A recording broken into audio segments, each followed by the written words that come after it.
नमस्कार, hot topic में आपका स्वागत है। मैं हूं अखिलेश शर्मा। आधार कार्ड को मतदाता सूची से जोड़ने वाला चुनाव सुधार बिल लोकसभा के बाद आज राज्यसभा में भी पारित कर दिया गया। हालांकि विपक्ष ने बिल पर तीखा ऐतराज जताया है। कई विपक्षी दलों ने बहिर्गमन भी कर दिया, लेकिन सरकार बिल पारित कराने पर अड़ी रही। विपक्ष के विरोध के बावजूद सरकार ने राज्यसभा में चुनाव सुधार बिल पेश और पास करा लिया। हालांकि विपक्ष मांग करता रहा कि बिल को सदन की सेलेक्ट कमेटी में फिर से विचार के लिए भेजा जाए, मगर सरकार तैयार नहीं हुई। नाराज विपक्ष ने चर्चा के दौरान सदन से वॉकआउट किया। आधार कार्ड के जो डिफेक्ट है उसके साथ ये जो अगर जोड़ दिया गया तो उसका नुकसान किस किस लोगों को होगा, और खास करके गरीब लोगों को।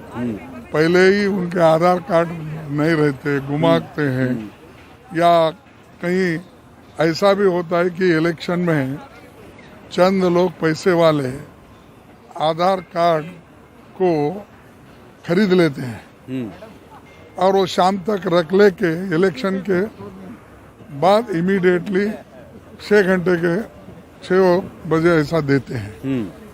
तो ये इसका मिसयूज भी हो सकता है इलेक्शन में। आधार कार्ड को लिंक करना कोई कंपलसरी नहीं है, वॉलंटरी है, और इससे इलेक्शन का जो प्रोसेस है इसमें आधार का कार्ड अगर नहीं भी दे सकते हैं तो भी आपको डिलीशन करने का कोई संभावना नहीं है। जिसके पास नहीं है वो भी वोटिंग कर सकता है। इस कानून लागू होने के बाद भी आप इस देश का नागरिक हैं, 18 साल पार हो गए हैं तो आप वोटर हैं। चर्चा के दौरान बीजेपी के सांसद सुशील मोदी ने विपक्षी सांसदों पर इस मसले पर दोहरी नीति अपनाने का आरोप लगाया। कहा कि जब संसदीय समिति ने 2 बार वोटर आई कार्ड को आधार से जोड़ने की अनुशंसा की, तब किसी ने ऐतराज क्यों नहीं जताया था। अगर आधार के साथ लिंक कर दिया गया तो लाखों वैसे नाम जो बोगस हैं, जो फेक हैं, जिन लोगों ने गलत तरीके से अपने नाम को दर्ज करा लिया था, वो सारे के सारे नाम और विलोपित कर दिए जाएंगे।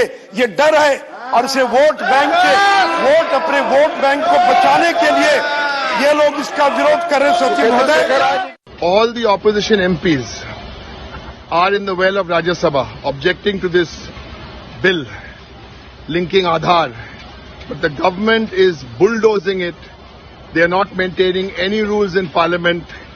The television is being censored. That's why they're only showing the chairman and the treasury benches. वैसे इसी दौरान टीएमसी सांसद डेरेक ओब्रायन बचे हुए सत्र के लिए निलंबित कर दिए गए। उन पर रिपोर्टर्स टेबल पर रूल बुक फेंकने का आरोप है। Shri Derek O'Brien therefore stands suspended from the remaining part of the current session. कि आप इस तरह से, ये इलेक्शन लॉ अमेंडमेंट बिल नहीं है, इलेक्शन मैनिपुलेशन बिल है, और सरकार को इस तरह से लो हैंगिंग फ्रूट्स का टेम्पटेशन खत्म करना चाहिए। अगर आपके अंदर थोड़ी भी संसदीय प्रक्रियाओं के प्रति आदर है, इसको स्टैंडिंग कमेटी या सिलेक्ट कमेटी को भेजिए। आखिरकार विपक्षी सांसदों के हंगामे, विरोध और वॉकआउट के बीच the election laws amendment bill Rajya Sabha में पारित हो गया। अब सरकार को यह सुनिश्चित करना होगा कि इसे लागू करने के दौरान देश में कोई भी योग्य मतदाता मतदान के अपने अधिकार से वंचित न रह जाए। संसद भवन से हिमांशु शेखर, एनडीटीवी इंडिया। लखीमपुर हिंसा मामले के मुख्य आरोपी आशीष मिश्रा के पिता और केंद्रीय गृह राज्य मंत्री अजय मिश्रा टेनी के इस्तीफे की मांग को लेकर विपक्ष सड़क से संसद तक प्रदर्शन कर रहा है। वहीं सरकार टेनी के बचाव में खड़ी है। विपक्ष का कहना है कि भले ही संसद का सत्र खत्म हो जाए, लेकिन लखीमपुर खीरी का मुद्दा जिंदा रहेगा। इस मिशन के अंतर्गत जो किसान जिनके पास जोत है उनके संसद के अंदर जा रहा है। अभी तक 5 करोड़ किसानों का खाता डिजिटलाइज किया गया है। हमारी कोशिश है कि या संसद के बाहर गांधी प्रतिमा के सामने विपक्ष की मांग है। लखीमपुर खीरी मामले में अपने आरोपी बेटे को बचाने का इल्जाम झेल रहे गृह राज्य मंत्री अजय मिश्रा टेनी या तो इस्तीफा दें या फिर प्रधानमंत्री उन्हें बर्खास्त करें। गांधी प्रतिमा से विजय चौक तक सांसदों ने पैदल मार्च किया। राहुल गांधी ने टेनी को लेकर पीएम मोदी पर निशाना साधा।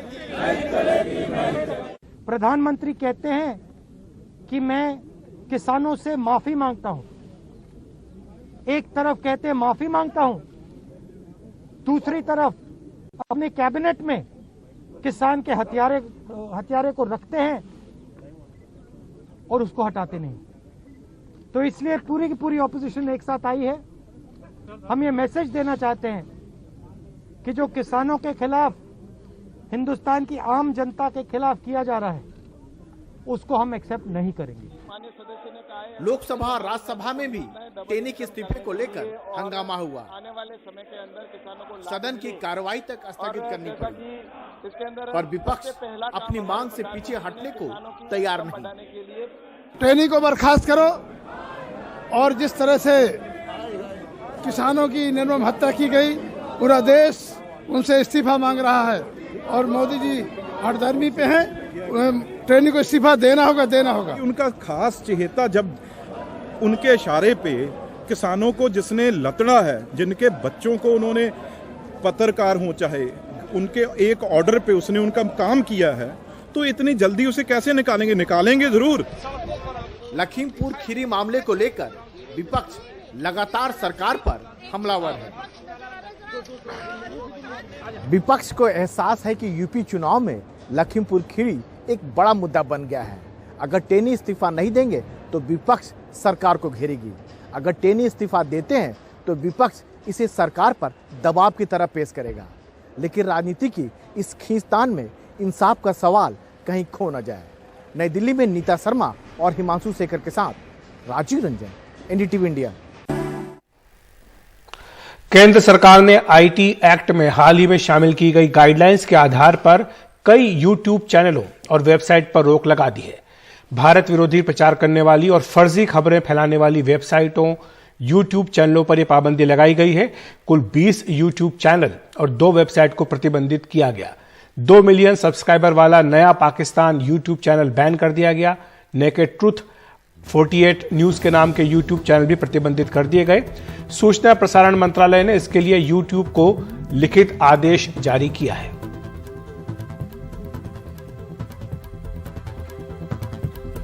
सीमा पार से जो कुछ प्रयास किए जा रहे हैं कि देश के अंदर भय और भ्रम की स्थिति फैलाई जाए, फेक न्यूज़ के माध्यम से, नया पाकिस्तान ग्रुप हो, इसके माध्यम से चलने वाले लगभग 15 यूट्यूब चैनल्स हों या 5 अन्य यूट्यूब चैनल्स हों, 2 वेब पोर्टल्स हों जो कानून के अनुसार उनका उल्लंघन भी कर रहे थे, तो आईटी रूल्स के अंतर्गत उनके खिलाफ कार्रवाई भी की गई है।